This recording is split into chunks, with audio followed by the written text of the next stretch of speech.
Hoy veremos dos aterradoras historias de resonancias magnéticas que salieron terriblemente mal. Ambos entraron a una sala de resonancia magnética llevando consigo un arma de fuego que poseían legalmente. A ambos les habían indicado que se quitaran cualquier objeto metálico que llevaran encima. Aún así, ambos entraron. Uno de ellos era un hombre que se encontraba de pie junto a la máquina. El otro era un paciente que estaba acostado dentro de ella. Como siempre, se recomienda discreción del espectador. 16 de enero de 2023. Un lunes en Sao Paulo, Brasil, en un centro de diagnóstico por imágenes llamado Laboratorio Cura. Una cita cualquiera en una mañana cualquiera. Una mujer había acudido para realizarse una resonancia magnética, y su hijo la había acompañado. Su nombre era Leandro Matías de Novaes. Tenía 40 años y era abogado, y según todos los relatos, estaba haciendo exactamente lo que hace un buen hijo: llevar a su madre a una cita médica y quedarse con ella mientras se realizaba el procedimiento. También llevaba un arma. No había nada siniestro en eso, ni tampoco nada inusual. El arma estaba registrada. Tenía licencia para portarla. De hecho, era un hombre que conocía bien las armas de fuego y que se interesaba mucho por ellas. Alguien que publicaba contenido sobre la posesión de armas para una audiencia de alrededor de 12.000 personas en Internet. No era un novato que hubiera tomado una pistola esa mañana. Era todo lo contrario. Llevarla consigo simplemente formaba parte de su rutina al vestirse, del mismo modo que una billetera o unas llaves forman parte de cómo uno se prepara para salir, y la pistola permanecía oculta en la cintura, donde siempre la llevaba. Antes de que entraran, el personal hizo lo que hace el personal de cualquier centro de diagnóstico por imágenes del mundo. Les indicaron a ambos que se quitaran todos los objetos metálicos antes de ingresar a la sala de examen. Más tarde, la clínica declararía que tanto la paciente como su acompañante habían recibido las instrucciones correspondientes para acceder a la sala y habían sido advertidos de retirar cualquier objeto metálico, y que todos sus protocolos de prevención de accidentes se habían seguido, como en todas sus instalaciones. Leandro no les dijo que llevaba un arma. No sabemos por qué, y sería deshonesto fingir lo contrario. Tal vez no consideraba que un arma de fuego perteneciera a la misma categoría mental que las monedas, las hebillas de cinturón o las joyas. Tal vez la había llevado encima durante tantos años y de forma tan constante que había dejado de percibirla como un objeto. Tal vez simplemente no creyó que pudiera importar. Fuera cual fuera la razón, la clínica no sabía que esa arma estaba dentro del edificio, y ambos entraron a la sala de examen. Ahora detente, porque el peligro de aquella sala no era la máquina, era la sala misma. Una sala de resonancia magnética no es un espacio que contiene un imán. Es un espacio que, en sí mismo, es un imán. El campo magnético la llena de forma invisible, y uno de los hechos más malinterpretados de la medicina moderna es que ese campo no se enciende y se apaga entre pacientes. Nunca se detiene. La bobina dentro de la máquina es superconductora. Está enfriada a una temperatura cercana al cero absoluto, y la corriente que circula a través de ella ha estado fluyendo sin interrupción desde el día en que se instaló el escáner. Apagarla implica provocar deliberadamente la pérdida del sistema de enfriamiento, un procedimiento costoso y destructivo que la mayoría de las clínicas nunca realiza durante toda la vida útil del equipo. No hay un interruptor en la pared. Durante la noche, los fines de semana, incluso dentro de un edificio cerrado y vacío, esa sala es exactamente igual de peligrosa que en plena exploración. Y el campo no te avisa. De pie junto a la puerta no sientes absolutamente nada. Caminas hacia la abertura y la fuerza de atracción no aumenta de manera gradual, se multiplica, Así que la primera sensación que muchas personas llegan a tener es cuando el objeto ya está saliendo despedido de su cuerpo. Y eso nos lleva al problema específico de una pistola. Un arma no es simplemente un pedazo de acero.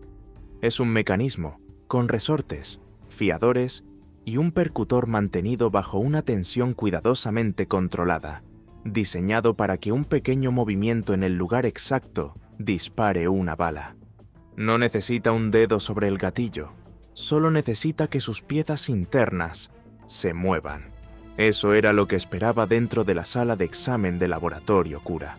Y Leandro Matías de Novaes entró allí con una pistola cargada oculta en la cintura de sus pantalones, de pie junto a su madre. Se acercó a la máquina y el imán encontró el arma. La pistola fue arrancada de su cintura. No se deslizó, no se cayó. Fue arrancada de su cuerpo por una fuerza contra la que no tenía ninguna posibilidad de resistirse, y sin que hubiera advertencia alguna.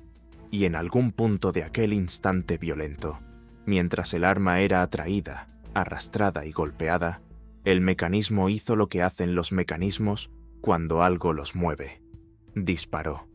Una sola bala, a quemarropa, contra su propio abdomen. Su madre estaba allí mismo. Esa es la parte que resulta imposible olvidar.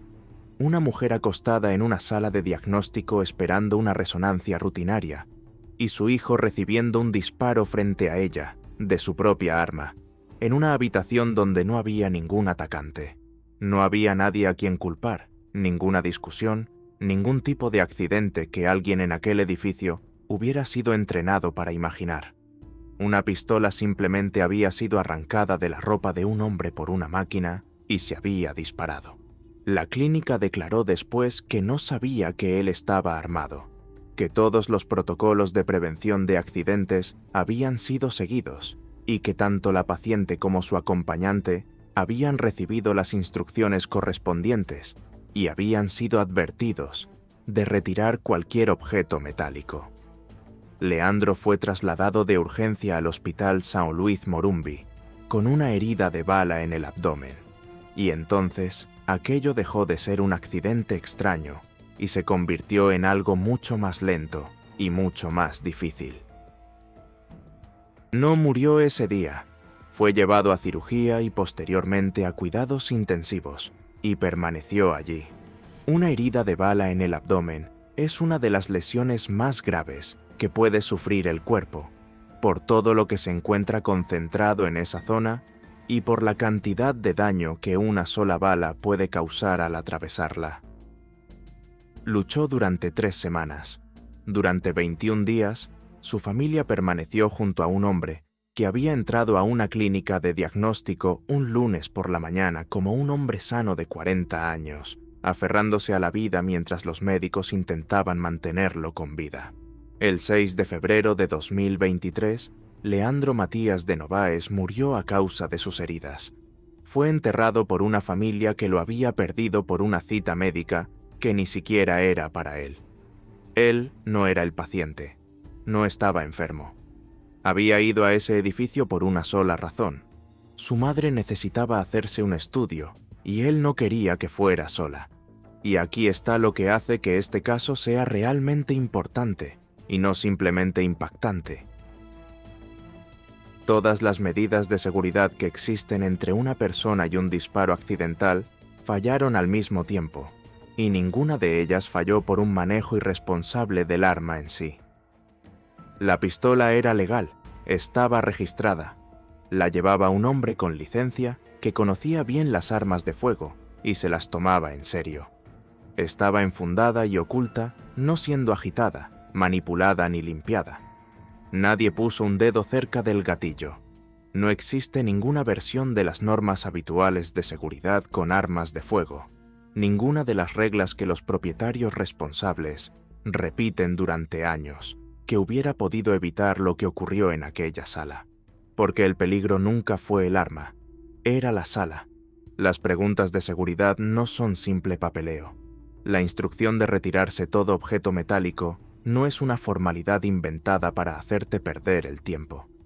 Existen porque ese imán está siempre funcionando, porque no le importa quién eres, cuánta experiencia tienes, ni qué tan firmemente esté sujeto un objeto contra tu cuerpo, y porque no existe ningún momento, a ninguna hora de ningún día, en el que sea seguro entrar allí llevando acero. Leandro Matías de Novaes no hizo nada imprudente con su arma de fuego. Simplemente la llevó consigo al cruzar una puerta. Hay una lección evidente que podría sacarse de lo ocurrido en Sao Paulo, y es la equivocada. La lección parece ser esta. Un hombre entró a aquella sala llevando un arma que nadie sabía que tenía. Le pidieron que se quitara cualquier objeto metálico y no mencionó la pistola. Así que la solución sería mejorar el control previo. Hacer las preguntas, hacerlas correctamente, y esto no vuelve a ocurrir. 5 meses después, en Estados Unidos, a una mujer le hicieron todas las preguntas. Le preguntaron específicamente, como parte de un procedimiento formal de seguridad, si llevaba consigo algo que contuviera hierro. Las armas aparecen mencionadas en ese control. No se trata de una pregunta vaga sobre joyas. Es una lista de verificación diseñada por personas que han pasado décadas aprendiendo exactamente cómo pueden salir mal estas situaciones. Y existe precisamente para detectar algo como esto. Ella respondió que no a todas y cada una de las preguntas. Llevaba una pistola cargada. 28 de junio de 2023, en un hospital de Wisconsin. La paciente era una mujer de 57 años. Su nombre nunca se ha hecho público y probablemente nunca lo será, algo que tendrá mucha importancia al final de esta historia. Tenía una cita para realizarse una resonancia magnética. Llegó al hospital e hizo lo que hace cualquier paciente: sentarse y responder una lista de preguntas relacionadas con objetos metálicos. Pasó por el control estándar para detectar objetos ferromagnéticos. Cada pregunta fue respondida: no. Y entonces recibió autorización para entrar. Entiende qué hace que este caso sea diferente al de Sao Paulo, porque no fue simplemente una repetición del mismo accidente. En aquel caso, el hombre que llevaba el arma era un acompañante. Estaba de pie dentro de la sala, junto a la máquina, cerca del campo magnético, pero no dentro de ella. Nunca entró al escáner. Esta mujer era la paciente. El paciente no se queda de pie en el borde de la sala. El paciente se acuesta sobre una camilla y esa camilla desliza su cuerpo hacia el interior del túnel, hasta el centro mismo de la máquina, justo en el punto donde el campo magnético es más intenso y donde no hay espacio hacia el cual apartarse. El túnel es un cilindro. Una vez que estás dentro, quedas rodeado por todos lados por el campo magnético más potente del edificio, a solo unos centímetros de distancia, y las paredes son sólidas. Ella se acostó sobre la camilla con una pistola oculta en el cuerpo, y la camilla comenzó a moverse. Te introduce lentamente. Eso es deliberado, porque la máquina está diseñada pensando en la comodidad de personas que muchas veces ya están nerviosas. No hay ningún tirón brusco. Simplemente te deslizas, con los pies o la cabeza primero, hacia un túnel blanco. La luz cambia, y el espacio empieza a cerrarse alrededor de tus hombros. Mientras entraba en el túnel, el imán tomó el arma. No había distancia para que recorriera. No salió volando a través de una habitación ni fue arrancada de una mesa al otro lado de la sala. Estaba presionada contra su propio cuerpo, dentro del tubo, a centímetros de la zona más intensa del campo magnético, y fue atrapada exactamente donde estaba. Y disparó. Una sola bala, disparada dentro de la máquina, con ella dentro de la máquina. La bala impactó en su glúteo derecho.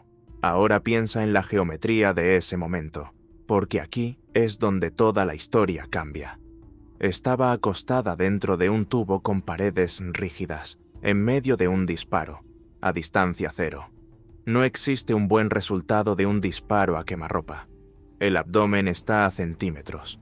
La arteria femoral recorre esa zona.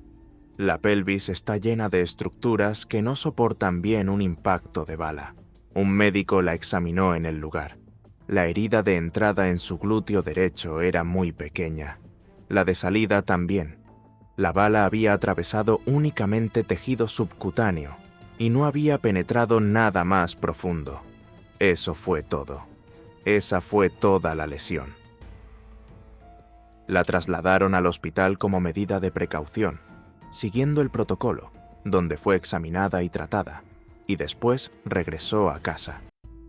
Más tarde, ella misma se puso en contacto con el centro de diagnóstico para informarles que estaba bien y que se estaba recuperando correctamente.